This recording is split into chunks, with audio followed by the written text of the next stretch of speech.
Olá, este é o Por Dentro da Política. Eu vou conversar com o deputado professor Auriel, do PT. Bem-vindo mais uma vez aqui ao estúdio da TV Assembleia SP, deputado. Sempre um prazer conversar com o senhor. Obrigado, Jorge, aos telespectadores. Eu fico bastante grato, e que a gente possa fazer uma boa entrevista.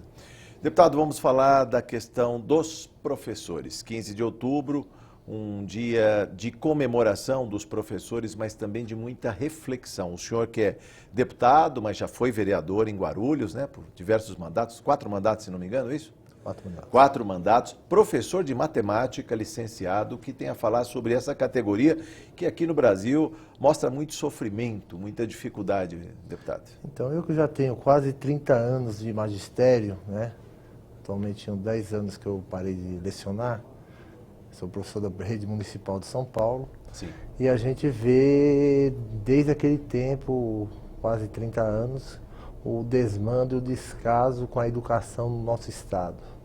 Infelizmente, uma categoria que deveria ser bem valorizada pelos nossos governantes tem colocado a educação como um apêndice no governo do estado. Então a gente fica bastante triste, por acontecer essas situações, porque o nosso professor não merece, ter o dia da comemoração do professor. A gente deveria estar muito feliz, falando que está tudo bem, que parabenizando os professores. A gente vai parabenizar, mas está muito difícil a situação dos professores aqui no estado de São Paulo, ou seja, é o estado mais rico da federação e que paga o pior salário para os professores. Sim. Ou seja, cerca de R$ 1.561 para o PEB 2, e com 24 horas semanais, e torno de R$ 1.500? R$ 1.561.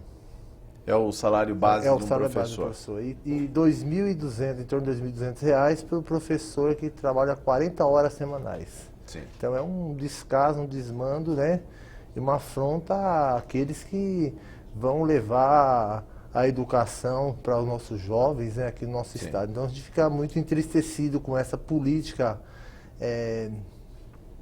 deficitária, principalmente na área econômica dos professores, uma vez que o vale-refeição também do professor é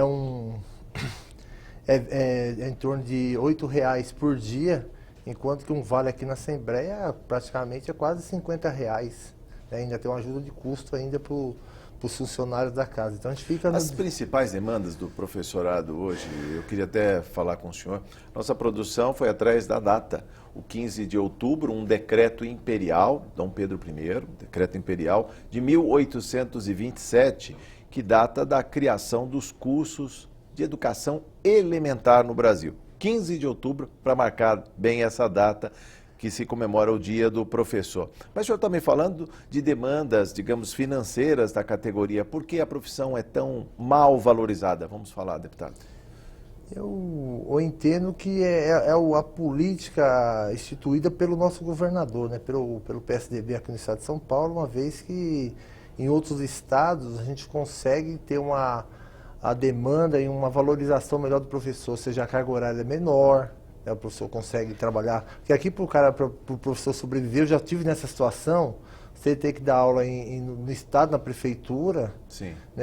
2 períodos no estado, 2 períodos na prefeitura, 64 horas semanais, que é o teto máximo que vocês conseguem. 64 horas de jornada? Semanais, então para o professor conseguir tirar aí um salário em torno de 4.800, 5.000 reais, Então fica muito difícil. E concomitantemente dando aula em 2 redes, na estadual e na municipal. Eu já cheguei, para você ter ideia, em 2000, quando eu entrei na prefeitura de São Paulo em 2000, eu dava aula no período das 7 às 11 no estado, às 10 e pouco, 10h40, e depois eu dava aula na prefeitura das 11 às 3, depois das 4 ou 5 horas da tarde eu ia para o estado, voltava para o estado e ficava até às 11 da noite. E como há tempo de preparar aulas e discutir com classe? Então, você tem que se matar, Porque você tem que pegar os feriados, final de semana, para você poder corrigir prova, preparar a sua aula. Então, e a preparação das aulas ficou muito, muito boas. Uma vez mesmo tem um HTPC, mas você está sobrecarregado demais, então, que é o horário de hora, atividade coletiva dos professores, tanto do Estado como da Prefeitura, mas você fica numa sobrecarga impressionante, uma vez também que hoje o trânsito também atrapalha até você conseguir fazer isso que a gente fazia em 2000. Hoje a gente consegue fazer mais, né? E como as prefeituras conseguem remunerar mais do que o Estado? Lembrando, são cerca de 5.400 escolas no Estado, uma rede aí capilarizada em todos os municípios paulistas, cerca de 4,5 milhões de alunos, em comparação com as prefeituras. Eu vou contar uma história para vocês que até é interessante.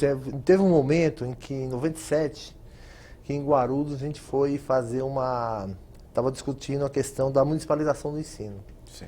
Que passar as escolas do município, do estado para o município. Para o município. E naquele período a gente eram contra, a gente do sindicato, tá? Mas foi graças a Deus que a gente conseguiu perder aquele tipo de votação e conseguiu fazer a municipalização do ensino. Porque hoje o professor da Prefeitura de Guarulhos ganha o dobro que ganha o professor do estado. Né, para trabalhar a mesma quantidade de horas. Mas o segundo município do estado de São Paulo tem mais de 1.300.000 habitantes. Em tamanho, em porte, em população, já é o segundo maior, só perde para a capital. Ou seja, é uma prefeitura forte que tem capacidade de pagar um salário melhor, não é, deputado? Então, mas naquele momento a gente perdia todo o recurso para o Fundeb, né? Sim. Então a gente perdia muitos recursos, tal, não tinha. Então criou uma rede municipal, naquele período a gente tinha 24 mil alunos matriculados, hoje a gente temos hoje em torno de 120 mil alunos matriculados nas escolas municipais, tinha 360 crianças em creche, hoje tem em torno de 25 mil crianças em creche, então para cada um que tinha, hoje tem 80 crianças em creche. Hoje, e tem creche para todo mundo lá? Vamos falar também dessa educação aí mais elementar. Melhorou muito a vida do pessoal da cidade de Guarulhos, né? Com a questão dessa evolução, porque aí como se conseguiu dar uniforme, material escolar, alimentação de qualidade, não a alimentação que o Estado dá, né? Então conseguiu também dar o leite em casa, então conseguiu transporte para as crianças, então conseguiu avançar muito, né? E a qualidade do ensino, a valorização dos professores, nós fizemos 3 planos de carreira durante esse período que eu fui vereador na cidade, então a gente conseguiu, juntamente com o ex-prefeito Eloy e depois, simultaneamente, com o prefeito Almeida, melhorar bastante a condição da categoria dos professores, o qual tenho muito orgulho de ter participado desse processo. Deputado, não só Guarulhos, vamos pegar uma grande cidade aqui, Lindeira, né? Faz divisa com a capital, mas e pequenas cidades? Aliás, o senhor caminha, conhece bem o estado e mais especificamente a região do Alto Tietê, Itaquaquecetuba, Poá, Suzano, Mogi das Cruzes. O que o senhor ouviu dos professores nessas eleições municipais? O senhor deve ter dialogado muito com a categoria nesses dias, né? Então a gente trabalhou bastante nessas visitas, né? Então a gente tem tido muitas queixas dos professores, né? Em todos principalmente os professores da rede estadual, porque são professores que estão muito necessitados de ter uma melhor remuneração, porque a vida está difícil para todo mundo, mas os professores, a nossa... Está pior. A vida está pior, né? Então a gente conseguiu ter, assim, pessoas extremamente preparadas, conscientes, né? Sabedores da sua função, do seu sacerdócio, que praticamente fazer com que o aluno... É um dom que a pessoa tem para ensinar, né? Sim. Então a gente sabe da condição de cada professor, né? Da responsabilidade que tem para melhorar, porque só através da educação a gente vai melhorar a vida das pessoas, então a gente consegue trazer assim, esse anseio dos professores, né? E muitas vezes a gente tem algumas propostas para colocar aqui na Assembleia, tenta voltar alguma coisa para alguma emenda para tentar melhorar um pouco a vida dos professores, e aí a grande base do governo não deixa a gente fazer nenhum tipo de avanço para melhorar a vida dos professores, nem sequer do vale-refeição dos colegas professores, para igualar com os funcionários até da Assembleia Legislativa. Deputado professor Aurial, sobre os recursos da educação, já está na Casa de Leis o orçamento para 2017. A chancela para a educação equivale a 30.459.000.000, 33% do orçamento que vai ser realizado ano que vem. Só que esses 33% nas contas fica menor do que os 31% que estão sendo investidos este ano, ou seja, economia deprimida, menos recursos na fazenda e a educação vai sentir o baque. Vai ser mais um arroxo para os professores, né? uma vez que boa parcela desse, só 60% desse recurso vai para o salário dos professores. 60%? Em torno de 60%. Então a gente fica assim... Já está esperando mais um arroxo, né, mais um ano sem reajuste para os professores. Né? Então a gente que já fizemos, esse ano foi a maior greve que teve, 92 dias de 92 greve. dias de paralisação. De paralisação, né, com várias tentativas de negociação com o governador, com o secretário, sai secretário, entra secretário e nada se resolve para melhorar a vida dos trabalhadores da educação. Então, agora a CPI da merenda também, que é outra situação vergonhosa aqui no estado de São Paulo, né, envolvendo até o ex-chefe da Casa Civil, o Edson Aparecido, né, que está na assessoria dele e tal. Depois o governador afastou o Edson para poder não manchar a sua imagem, né? Então a gente fica muito entristecido com essa situação, né? E não atinge o Geraldo Alckmin. Como falar também de recursos carimbados que vêm do governo federal, a ideia de um piso para a categoria, alguns estados sequer podem pagar esse piso nacional.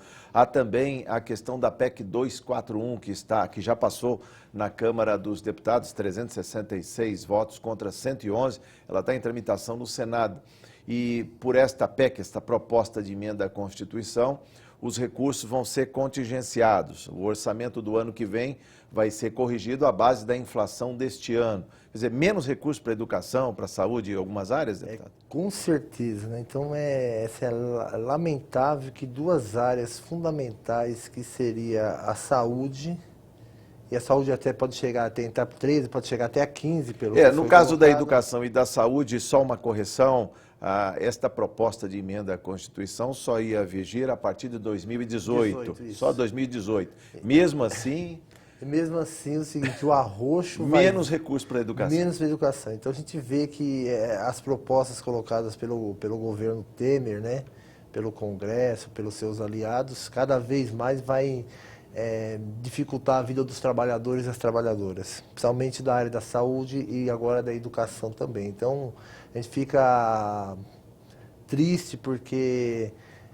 quando você mexe na saúde, agora depois vamos ampliar um pouco, vai mexer na Previdência também. Sim. Quer dizer, quem está sendo prejudicado não é quem tem dinheiro, é só quem é trabalhador. Mas a educação e a saúde, por extensão, não dependem mais de recursos a cada ano. A população está crescendo ainda e deve crescer aí pelo menos até 2023, depois alcança uma estabilidade e depois começa a decrescer e decrescer bastante.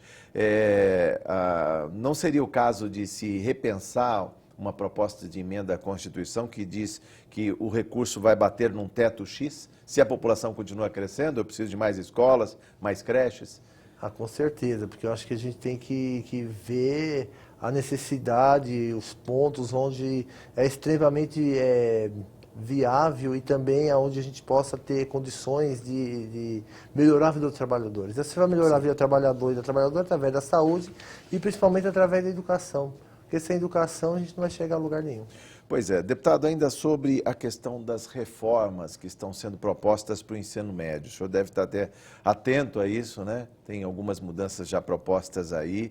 O ensino médio que vem sofrendo, digamos assim, de déficits, de muito abandono. Como é que o senhor vê a proposta que chega? E principalmente pelo fato dela vir por meio de uma medida provisória. Parece sem muito tempo para discussão, tem uma deputado. Situação bastante complexa que eu vejo, que eu não estudei muito essa proposta, mas tem uma medida que é muito, acho que injusta até, com os professores de educação física, né? Eles querem extinguir a educação física das escolas, né? Eles querem aumentar o aluno estudar muito mais horas durante o dia, mas muitos alunos vão deixar, isso vai fazer com que o aluno, né, vai deixar de estudar, porque o cara que trabalha, que o filho do trabalhador, ele vai ter que estudar 7, 8 horas por dia. Como que ele vai conseguir estudar 7, 8 horas por dia se ele tem a necessidade de trabalhar para poder manter o seu sustento, ajudar na sua casa? Então isso tudo vai fazer com que, se a questão da evasão escolar hoje ela é muito grande, ela vai ser muito maior. Né? Se você analisar a questão da educação, você pega também o ensino superior. Já diminuíram de 700 mil pessoas que recebiam o FIES, FIES. Passou para 200 mil. Caiu para um terço, né? Caiu para um terço. Menos que um terço as pessoas quantidade de pessoas que eram beneficiadas. Então, e a tendência é, o ano que vem, diminuir cada vez mais o crédito educacional. Então, não só a nível de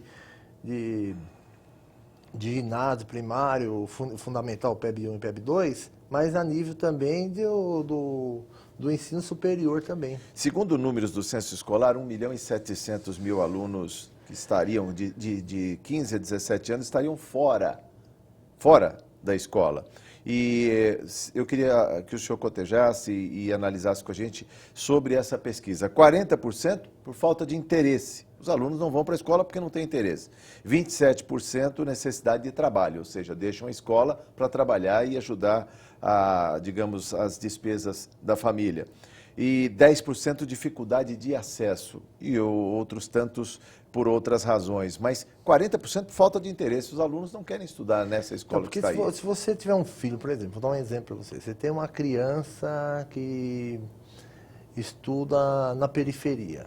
Aí tem uma escola perto dela. Então, a política educacional estabelecida pelo Estado de São Paulo, ela faz com que essa criança desestimule, porque eles fizeram uma mudança e os caras têm que colocar cada vez mais longe. Então a dificuldade de locomoção é muito grande. Sim. O cara já tem a dificuldade porque o cara tem que trabalhar, né? Sair de casa às 4, 5 horas da manhã, trabalhar, voltar e ir para a escola. Então, muitas vezes não consegue chegar, porque por isso a evasão longe, nos cursos noturnos, então, principalmente, né, deputado? Isso faz com que a evasão escolar aumente, né? E a gente está fazendo cada vez mais com que estimular essa evasão escolar. Acho que é a questão da política estabelecida pelo governo, né?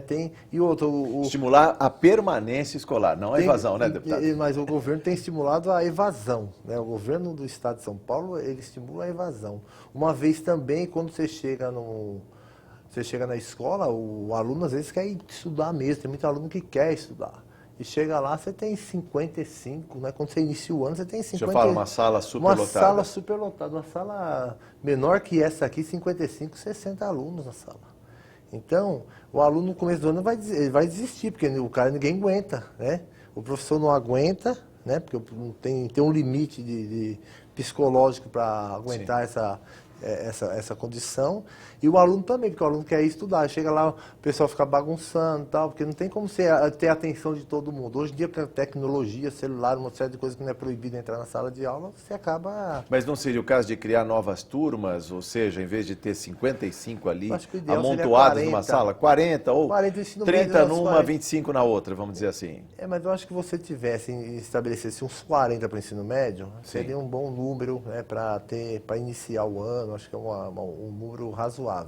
E com a evasão, a tendência é essas salas irem ficando esvaziadas ao longo do ano. Esvaziado, estimulando o aluno, o professor. Mas isso não encarece o ensino? Não é dinheiro jogado fora quando o aluno se matricula e depois não consegue cursar a disciplina e acaba abandonando? Porque vai muitos anos, depois o cara vai tentar retornar e às vezes também a evasão é grande também, porque quando o cara tenta voltar para... Ele perdeu o ano, ele não conseguiu, por algum motivo, ele está trabalhando ou não conseguia chegar no horário, e depois no ano seguinte, se ele quiser voltar, ele não consegue. Não consegue acompanhar tudo? Não é conseguir acompanhar, ele não consegue ter a vaga. Não consegue a vaga? A vaga é dificílima você conseguir uma vaga do segundo grau. Sim. No ensino médio. No ensino médio. Então fica muito complicado. Então a gente tem que mudar a cabeça do pessoal da secretaria. O pessoal precisa ter um pouco, acho que o que está faltando, né, na questão da educação do Estado de São Paulo é o pessoal da secretaria, né, o secretário, o pessoal que faz a coordenação, a gestão, ir nas escolas. Não só na escola do centro, vai nas escolas da periferia, ver como que é a vida do trabalhador, das crianças, conhecer a realidade, porque falta essa questão do campo. Sim. Então, se você não conhece, você faz... Né, você vai aqui, você dá uma canetada e fala, vamos fazer desse jeito. As coisas não podem ser desse jeito. A educação tem que ser tratada de maneira diferenciada. E como prever, digamos, a educação que nós queremos no futuro? Eu digo isso porque existe um plano nacional que está desde 2014, desde junho de 2014, é um plano para 10 anos.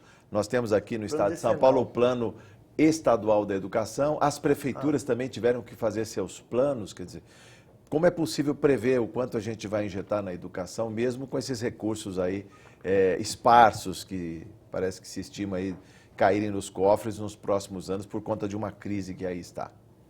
Eu acho que você mexer na gestão, tem que priorizar o que é extremamente necessário, Sim. fazer com que o professor tenha capacidade, condições de dar boas aulas, remunerar um pouco melhor o professor, né, mas de maneira a respeitar o professor, porque às vezes também não é só a falta do recurso, é a falta de respeito muito grande com o professor. Acho que o governo tem que dialogar com os sindicatos também para colocar uma proposta que seja não só a do governo, mas também a proposta dos professores. Eu acho que isso precisa ser conversado, dialogado, para a gente poder entrar no entendimento, porque a gente sabe que os recursos são muito pequenos, mas no caso do ensino médio, com relação à necessidade que os alunos e os professores e todo o pessoal que faz parte do quadro docente necessita. No caso do ensino médio, vem por meio de uma medida provisória. Há pouco tempo para se debater a medida provisória, mas ela propõe, por exemplo, as disciplinas de português e matemática, inglês também, obrigatório, mas não necessariamente para os 3 anos.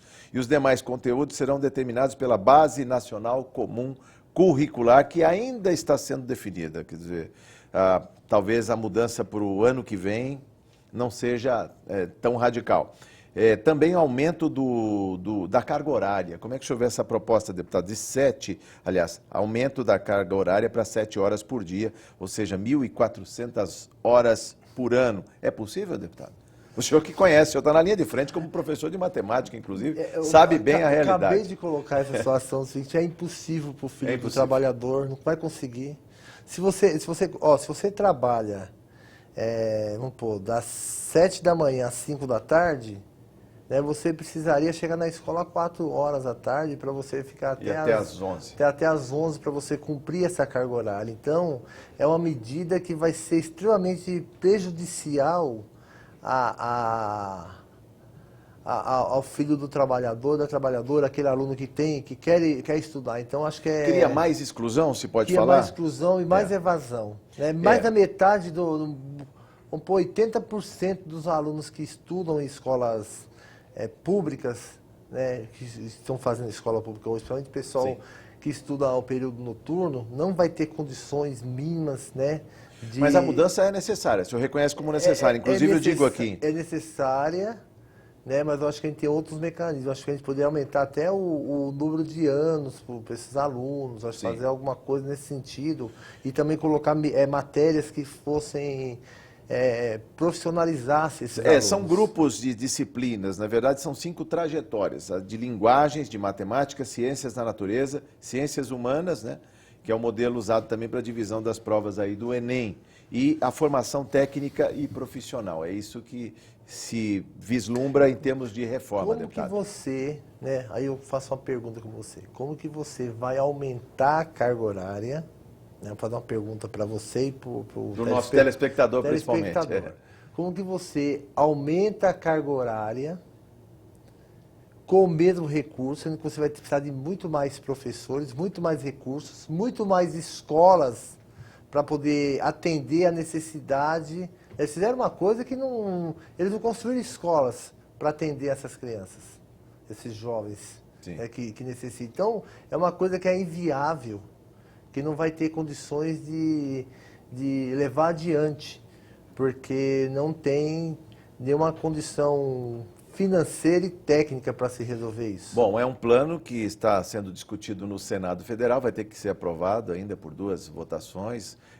Deputado, eu queria saber do senhor, nesse minuto que nos resta aqui de conversa, pelo menos algum otimismo para os professores aí que estão comemorando a data que estão também refletindo sobre as suas possibilidades. É bom que se diga que em pesquisa feita, apenas 2% dos alunos gostariam de se tornar professores no futuro, o que é muito difícil de entender, né? Como vão ser as novas gerações de professores.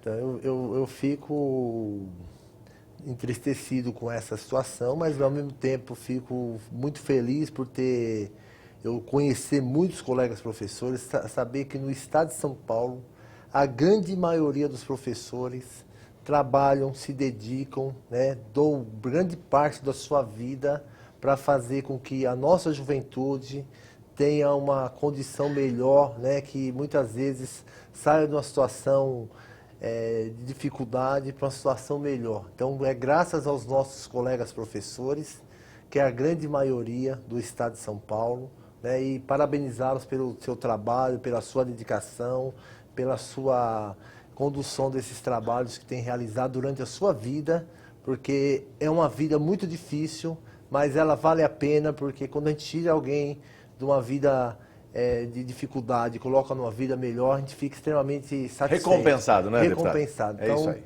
Quero agradecer a você, Jorge, aos nossos telespectadores, né? E a todos que nos viram essa entrevista nossa aqui. Então, parabenizá-los pelo seu dia, nossos colegas professores. Parabéns a todos vocês. Parabéns para o senhor também. Deputado, muito obrigado pela sua entrevista. Voltaremos ao tema. Muito obrigado. Eu conversei com o deputado professor Auriel, do PT. Você ficou por dentro da política. Muito obrigado por sua audiência.